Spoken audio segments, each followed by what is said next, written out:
chung omani chuan min ngai dam la lalpa sani na ko ran ho te he nang ma pian nang ma po la hun kan man le tura po ithara bin min om puila kan tu ril tu upapi silarin chunga po om puila chan ro nei tu dang te po om puila kan thil ti tin reng hi iro puinan le kan la ni so krista alo lan sarver na ani thena turin ine na kan ron thena tin lalpa kan la ni suwa local chan rem na ron then tura local ani ang nge in ko ran ho ten chu chu kan en ton te poi mo le mai zani na hian lalpa mi te rem lo tla thin lung te po kan pu ni the chu tiang kan omani chuan lalpa mani in siam rem thei turin min om puila tin lalpa arwal rem lo lai te min ti mam sakang che chung chu min chandam tu kan lalpa isu krista mingin kan di la che amen ko ran siak tu lo so ma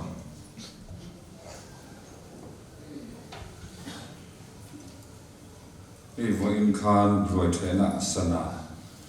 charania kita hian mai chama hian kan da anga anei tu chuan kan lam don nia zan in kan in khom akan thupui hi pathian choi moi le fak chunga kir ti ni a soitu pa pc lo rin chunga zai Paul gospel female voice ten zai anga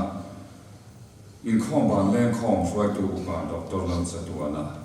ani ang nak tu zan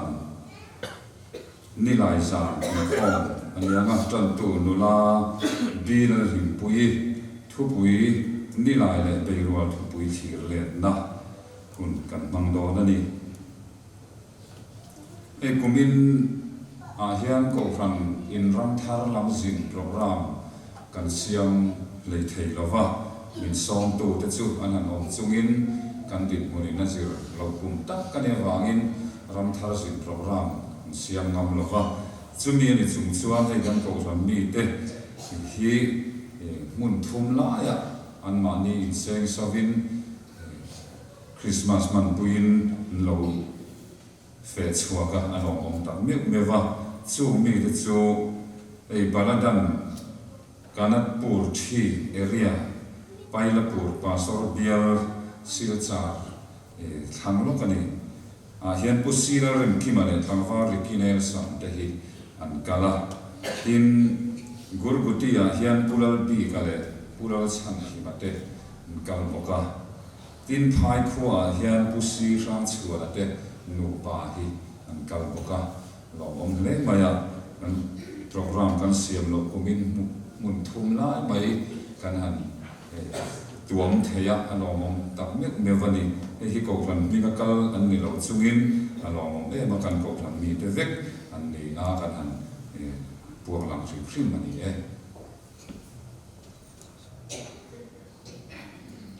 pathian kan chon moi nan Christian lamu number som pu pangana limnani ro pui chu eng hi lo sa wangu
tuna chuan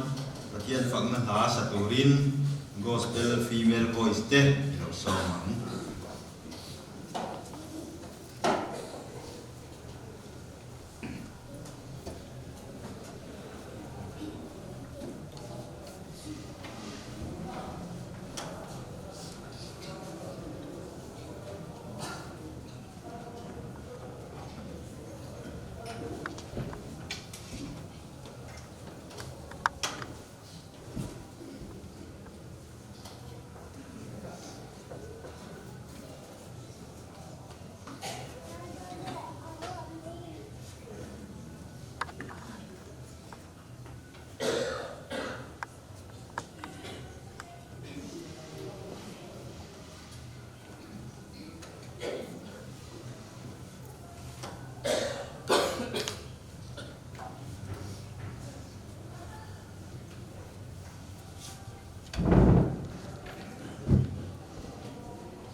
alo mong hle mai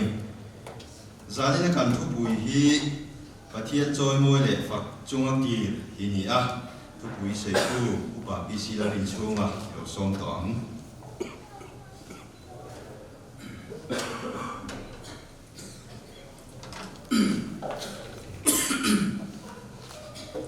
Thian thu thiam lim chia lim ngai thau chang lak chu sam za som li pasari sam za som li pasari chang sari na sam za som li pasari chang sari pathian thu ngai thau lom thu soyal pa choi moi na saula ching chang nen kan pathian fakin zai ru lukapum ni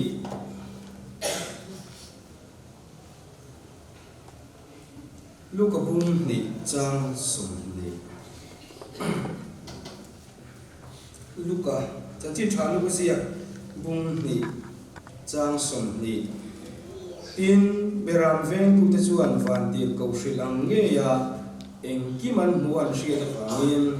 pathian choi moi le fak chung zelin an ki le ta pathian ne thu te mal som se I trong try lo lalpa an pathian du tak min mai tu zani na nang ma ping na tra mi siam sakle wangin kan lo me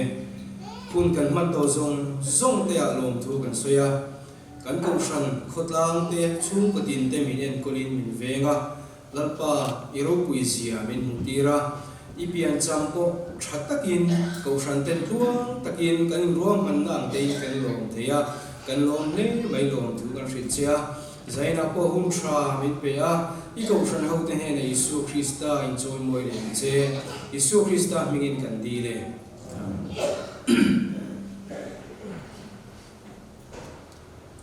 helaya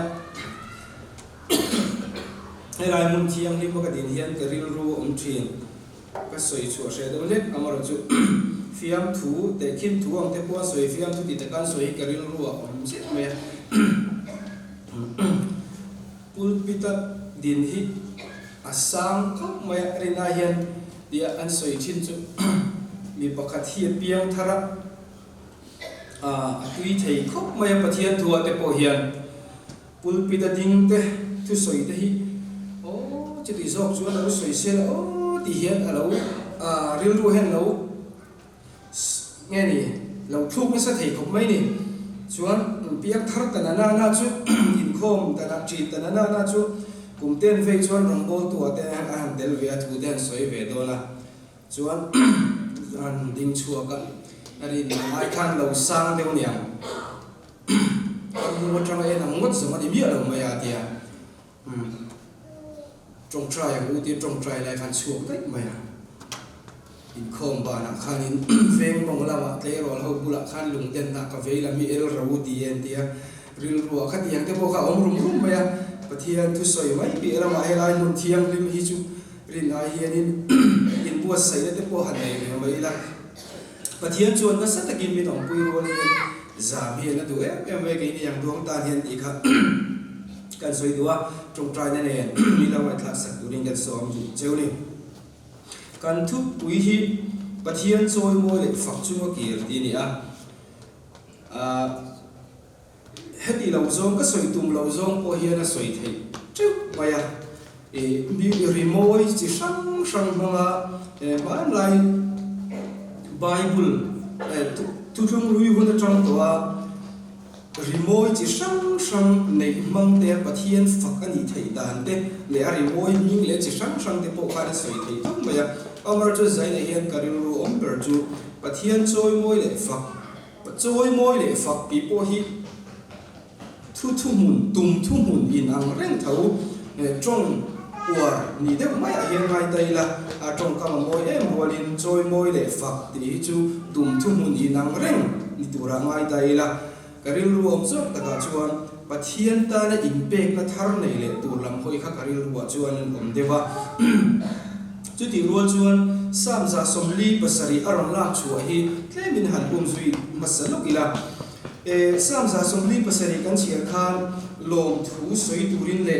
rimoi ching trang te ne na pathian fakazai turin min soma amaro chu chan na ne ani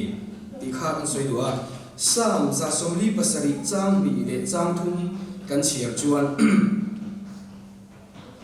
lalpa chuan Jerusalem chu adin le a Israel no chu ho te chu ruai khom le a lung chia te chu tidama an liam te chu tuam thina tiania hela hian chronicle pahni na bung som thum paru i han en ta ila chu ang chuan pathian phak turin asomani ti kha a hriat he ni Israel lal to lama khan Nebuchadnezzar khan Israel ramaron runa ti chuan Israel lal le chi a lo le pathian ina sum zong le Solomon na tempula rang kachak le sum da zong kha Babylona na thani an lal te le anu pui fanau te ne lamin sala an shuai ni Bible in sia hi han chia taila Chronicle pan hi bung som thum buruk chang som ni paga da chuan lal pan zol nei Jeremiah manga thu lo soi sol ni ser thei lo va long chung kum som sari arei via ong ke ro chu zudahu chu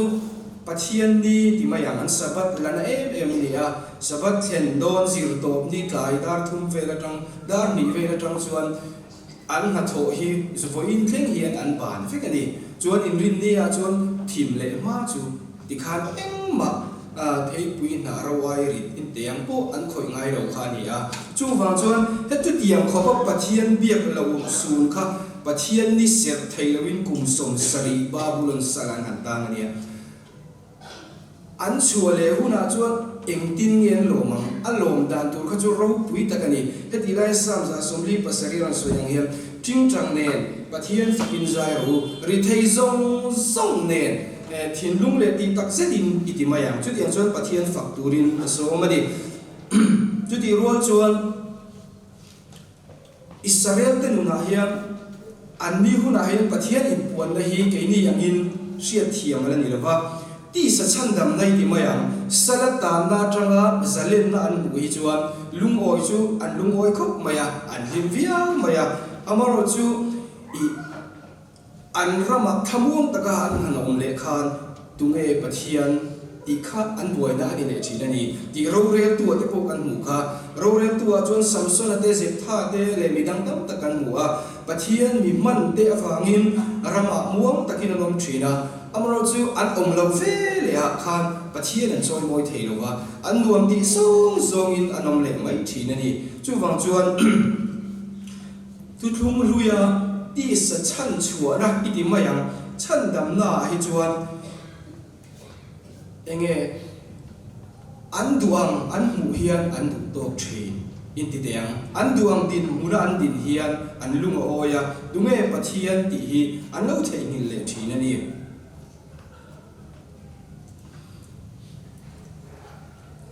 Luka kan chiara khan berampu te kan chiara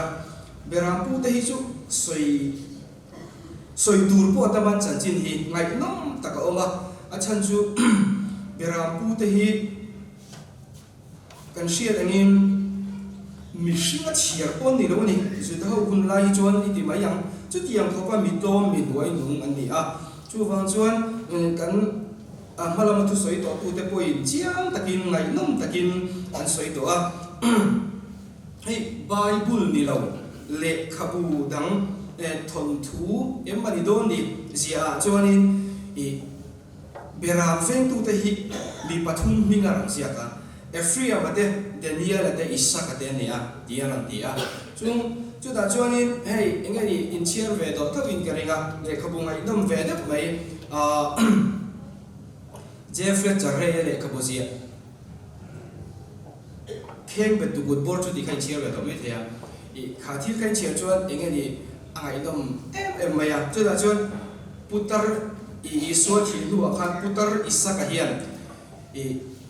beram veng anom lai chan chin te kha an soi tir ve la ni ti mai te yang ti chuan an soya ngai no me maya I beram an venga zana mấy tên xe mà là là cái hiểm nó đủrin thì xuân chút tiền ông lại chuan van tiền cầu cô anh chị à chút tiền chuan với atar nu tar ra đi theng khan putar cùng sông thung pan đi Isu thiệt rằng cùng sông thung pan đi theng bộ khan ape ngã hiền van tiền cầu dài kha với na dài ang mấy hiền aril ruwa asian ni chút tiền chuan in min Isu chan dam na chan hiền aril ruwa hiền ni tini na thar chi na ni chu beram pu te na pathian fakle choi moi chunga an kir le chan ni chu tung lui huna ka chuan boy an ta nga an zalen kha dunge pathian tian the ni le thina amaro chu Isu Krista chandam na fam kim nei tu an mu chuan beram pu te kha an hole khan pathian fak chuin an ki voinia ke ni po ruai kan thea tur takin kan che tura an ngai ta ila roi po sei tu ten tui takin ruai min siam saka chu tiam chuan mal som cho lui te kan ki la chu ta chuan ke ni po pathian fak chu kir le tur hian mo phun na tam tak kan le ni heti hun lai in te tiang cha chin tha thu Isu hun lai hian Isu pian lai bo hian kan siat vek angin rom ho in zuda ho an opa zuda ho chuan chua tumin hel na ten siama in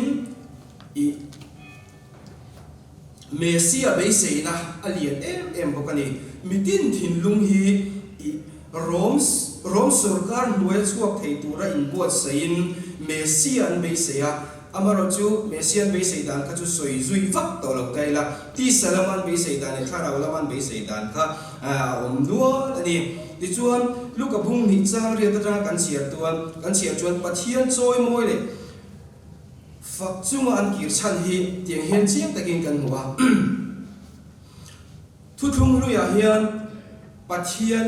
te van tir ko mu te hi thi na ngai ani thi tu ra ngai ani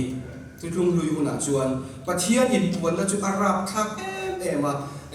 exodus kan chiar poin pathian kha mi pui te ne nai puan pon an lau lu tu ka chuma chuan mo sia ne na khan ke ni ne ra ni lawin nang ma ne na in puang to mai ro se ke ni chu ni thu soi kan ngai thak he to ke an ti ni chu tiang chuan chu mai ba ka van tir ko te pathian mu te chu thiang lo thi tu ra ngai enge ni shem tlak ni ngai an ni wangin pathian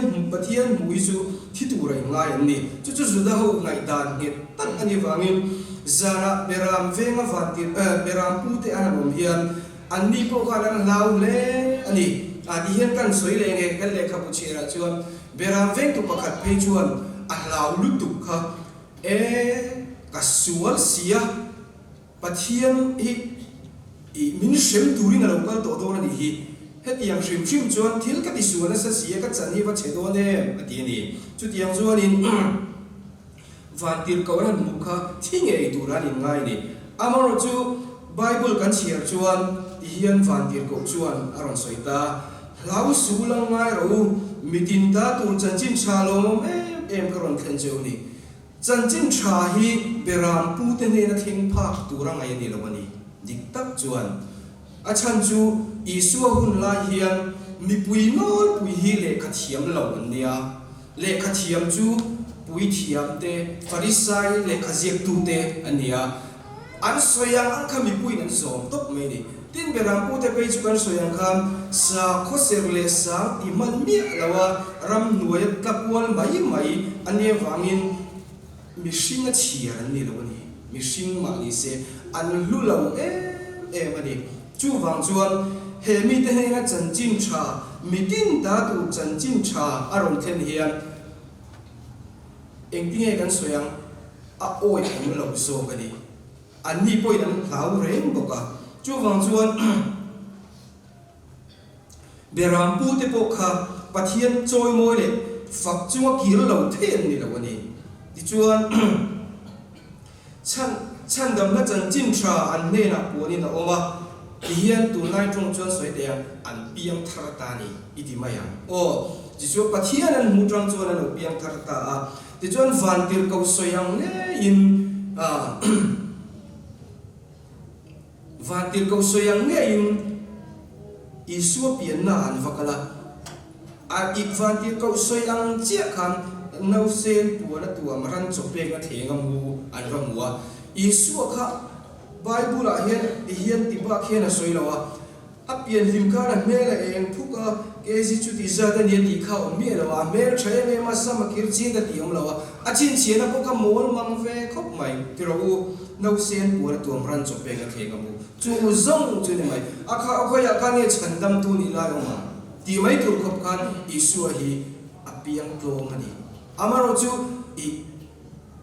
abul ve la khan fan tir ko in tharau thiang hi min om pui ni in ti tiang chuan pathian in puan na mi nan chuan va beram pu te thil soi piang mai kha alungai thatu te chuan mak an ti em ani soi tong khan van tir ko khan he ta pui thiam ana te mo farisai te ho bula khan han puang seng chuan suda ho chuan an ho ide mai thei ni amaro chu berampu khatiang mai in ti tiang ne na an puang kha isu chu mi tin ta tu chan chin tha ani le mi zong ta na lo kal ni zia mi re thei per le mi tha per tan po lo kal ni zia aron tar lang ta chu ma chuan berampu te po hian isu piang kha an lo mani ai nge di bible ni lo han ziak zela pe chuan hey isaka pe hi chu isua an khen be don khanin I rom si pai ho ne na khanin rang ka chakhi a khol kha pe ka tunga an lo nu isatani isua la nei lo ve ti in chan chu thum ve in isua kha a takin a chan pui ve ni chu tiang chuanin isua tan khan thei pa to pa chu ve ni kan Christmas mang zo hi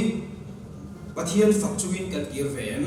ei zaina hanin let daila voina roi kha mi sang khat chuan kan the tura ngai taila pathian biak na chang shezui zel le pathian biak du te hi chu kan thanem lo ni poin zaina hen in thiam daila kor in di mani lo ka in nai te kan leya fatu za chuang an oma mi thi ruang ha me kan nei boka galili lama chu tiang chuan kan ni a I ko san lian taka chuan heti zat kan lei kho mi kan chelo kan thaem emani ti kharil ruwa om bok ta sela chuan kan Christmas mang zo hi pathian fak chuin kan kir ve mani en let daila mi in pathian chan dam na chan hian a thuri ngot turem ni lukapung so pasari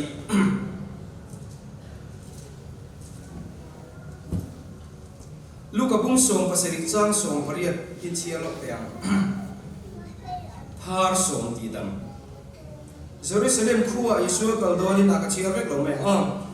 akaldoni samai le galili ram akal bela tin khoimol udoni phar lir so mato anin ring takin lat taka train lo awa Isu zirtir tu min khonga erodia akhonga ile maya puithiam ne na vaine ti ro tia puithiam ne an pakala kongan kalai chuan an zinga pakhat chuan adam ta tin sia vele oring takin pathian fak chuin akile ta hetila hian zaina ka soitum po pathian fak chuin akile ti hian azaya nge thin lung taka lom na wang khan pathian choi moiga pathian du zo ti turi nei pe yang ti kha chu kan poina tura ni lawa fak chuin akile ni chu wang chuan min pathian dam na chan hian amasa pera biak ina ngai na thin eni hi kan ni ve do nem min isu amwa dam na chan hian amasa pera biak ina ngai na thin atong try thin pathian fak nuam ati thin pathian mi te zing om nuam ati thin eni hi an nge nuam kan ti ve tu lai ko vela chun chang kang to sia ru phone ne computer ne cover kha kan bula hian om nei kan du zong TV poi kan en chawak to lo win ti na hian an lut dai la in pa ngai a chuan enge ni wifi mangin internet YouTube du lai kan en to ni kro in khom te chu cha om lo khop tu labin kan nuam sa ve to ni amaro chu ta chuan chung kan tharau nu na chome a chung to te chu om ve mai thei ni pathian in mala som chuan amar chu rin na ko ma kan kal zel na tura le kan chung ko than len zel na tura kan ko than zel na tura ring tu te kan in so nge zel na tura hian han chu wang ta ila pathian fak tu te pathian a in mu chuak tu te chunga hian pathian ei khong thina chuta chuan pathian fak chungin a thia thina ni eni po voina ti saroi por takin kan ea zaina hian pathian choi moi turin kan lo kala chu wang chuan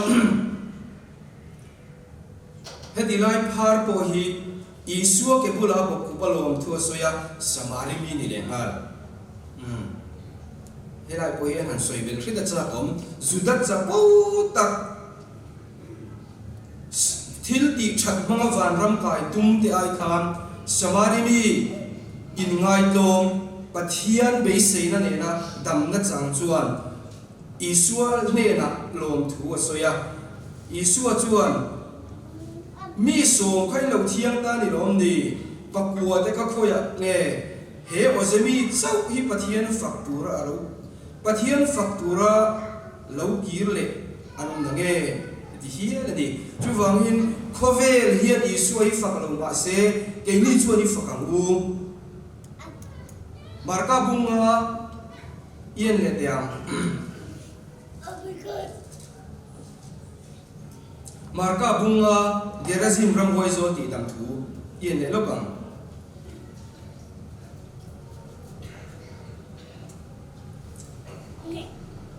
he ram hoi hi isuan ram hoi kha vok ko chu nga lu tira ti chuan chu pa chu lo dam ta ni ti chuan min an khan mak an ti le maya isu po kha gerazin ram tang khan chuak turin an ti ni achan chu kha ram hoi manai khan anu vok kha lu an ti so ka suma chan tir thei vok rual kha ti zo sai thi khan wi ni ti chuan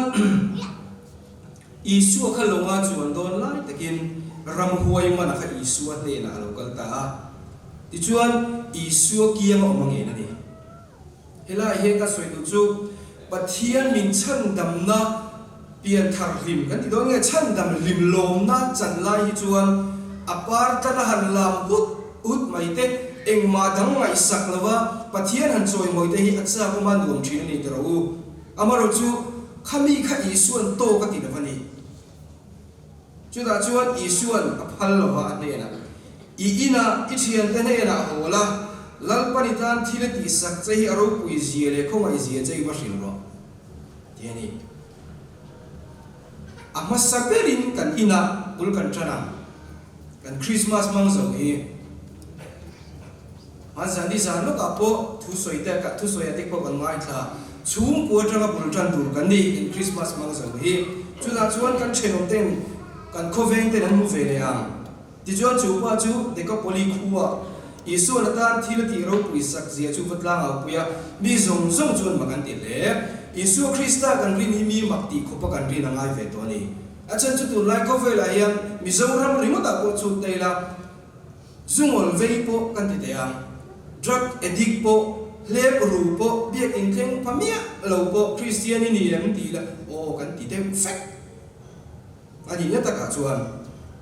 poisa kan nei a kan chung ku kan dam tla na kan ti samamo leina tur kan nei chuan pathian ni chu van thrae molan pa kan o me kan tia tam puin amaro chu thi na te sian na rap khlap tak te kan chunga lo thlen hian lalpa I vati mak em kan tia pathian ka kar kan tia chokei den kan dil le tro pathian thil tum shemia lo hian zaina po hian chu chungai to taila ring tu tak du na chuan engkim ni theng thei dia theng tur ani boka chu da chuan he gerazin ram hoi zol pa adam le ta kha mi in mak anti khobin pathian a ring ani ke ni hi pathian mi in pathian kan rin hi mak anti khobin kan ring vem ti hi zai na hian in le daila atop lam lo hoi don taila engking nge pathian fak chungin kan kirriang zaina soi tong khan pathian fak ti chu pathian he le impact na ti na ni a chu wang chuan a rimoi te po kan hmanga chi sang pathian choi moi na te chuan kan hmanga chung chu atok mai lawa kan thiamang ang le rimoi moi tak zaina kan manang te he kan ki kan music chi sang mang te hian kan choi moi nga chui pia lama chuan kan nunin pathian kan zom tur ani chu wang chuan pathian fak chung kir ve tu chuan zona bung som panga azana kanu papa khadin hemi de bul hemi bor vel chi hi soi to thawa pathian fak chung ning tinge kan kir ve theyang tikha athu puin nung berania pathian fak chung kir ve tu chuan amma sabera chuan isua ka omai ni lali suan chiang takin soya ama grep shui tak takani thute keima om reng ro keima om reng ro keipo nang mani ya kom rengang peng chu grep shuya om reng lo chuan mai ra theilong bokin nang ni po keima in om reng lo chuan in ra theilo fang keima lavin eng ma in ti thei si lo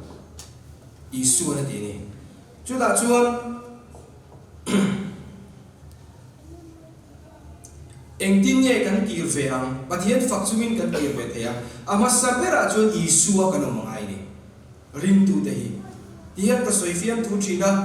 rongbol na point isua hi lo poimo per mai hi ka ti china achan chu pathian in rongbol turin min thanga ka thiam na te ka ho sak na te ka fin na mang te rom ka bol chuan midang tan har sat na lam trăng ka siama rongbol pui te zinga po rongbol pui theilo ka nei mai thina ni Goshan committee apo pathian ya than khom ni nei na phur khom rongbol si lo ngom thei Goshan mechia KGP pavalai rongbol na song ani vek pathian ina Goshan te kal tlang rongbol tura than khom ni na manga phur khom ma se thok siau si lo isua lo hian ronga bol thei experience mang poin chuda chuan tharau bo pakhat ma matur nom chuang lo ha devin telna pia nga voi moi puin ronga bol thei income si hian chu wangin kan Christmas mang zoi pathian fak chunga kir tur chuan isua kan ngai ni isua comment tiro chu lekha thona inen ro min ti boka lali suwa hian chiang takin soya keima min nei nu hian nang mani experience mangin kal ver u voi khat ma ti ngai rowa keima reng ro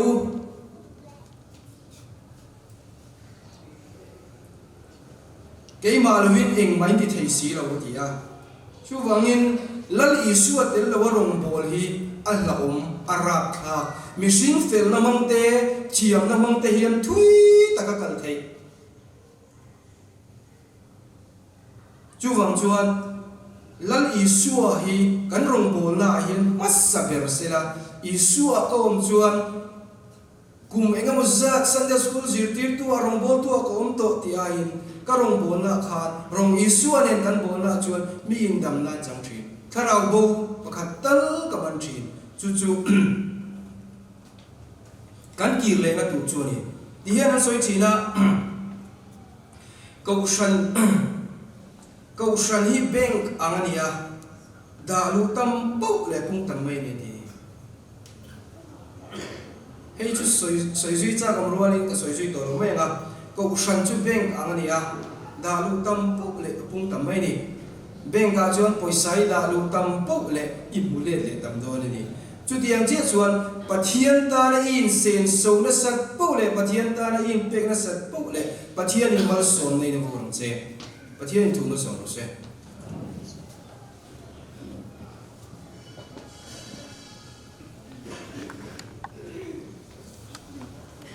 zanin hi Christmas la kan sak theina hun nung lo ni le tareng maya ladun ta sol falam ha an thang ve le thunga Christian la bu number za som hi pakhat na kum sul liam nu kan nun ngai lai tho le thin ti hi kan sanga mi kan sak zo hian dal piang na hangin kan in kho kan ti to don nia